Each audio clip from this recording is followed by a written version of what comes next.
Ýa-da Türkmenistanyň açyk meýilnamasy boýunça halkymyzyň durmuş ýagdaýyny gowlandyrmany gönükdirijek iň derwäs we gaýra goýulmasy reformalardan nusga.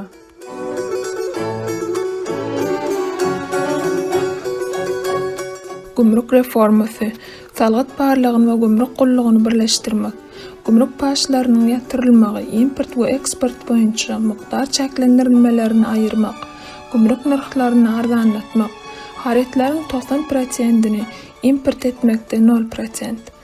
Diňe käbrowy hojalyk önümleri we gurulşyk materiallary üçin 10% we 5% narh bolmadyk päsgelçilikleri ýatyrmak.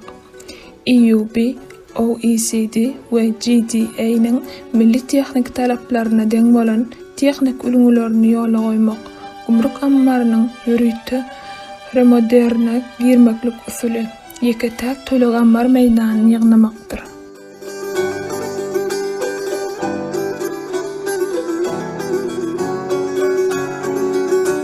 Türkmenistandaky Covid-19 zerarlaradan çykanlaryň maşgalalaryny häzirki döwlet tarapyndan maddi kömegini ýola goýmagyny talap etmek.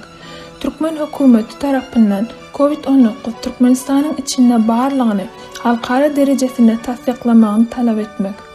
Covid-19 zerarly adam etkileriniň gizlilikde saklanan üçin häzirki Türkmen hökümetiniň günäsini resmi taýdan halkara guramalarynyň dikkatyna ýetirmek.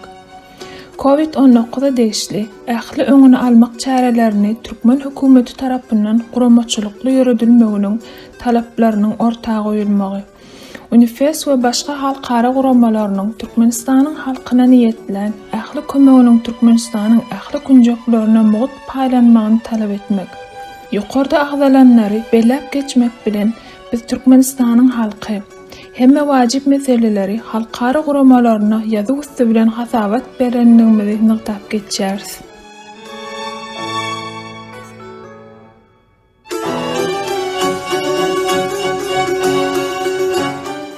Custom reform, combining tax inspection and custom service, liquidation of custom duties, elimination of quantitative restrictions on import and export, reduced custom tariffs, 0% on import of 90% of goods, 12% and 5% only for certain types of agricultural products and building materials.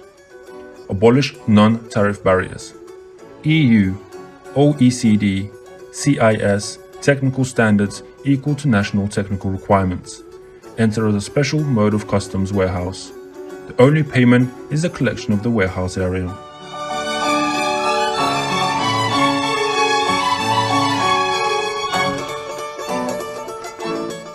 COVID-19 regulation. Financial compensation to families, those who lost their lives from COVID-19 in Turkmenistan and for Turkmen citizens abroad.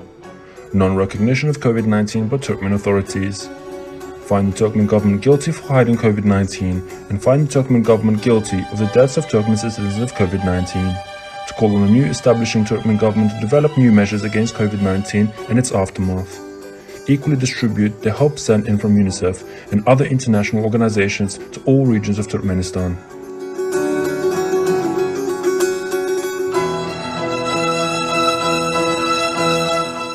Таможенная реформа.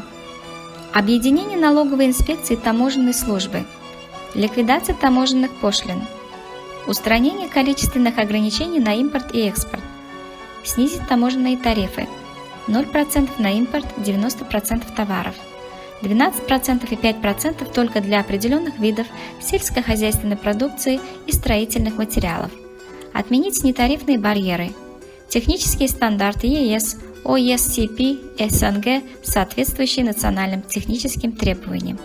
Ввести специальный режим таможенного склада, единственная оплата, сбор площади склада.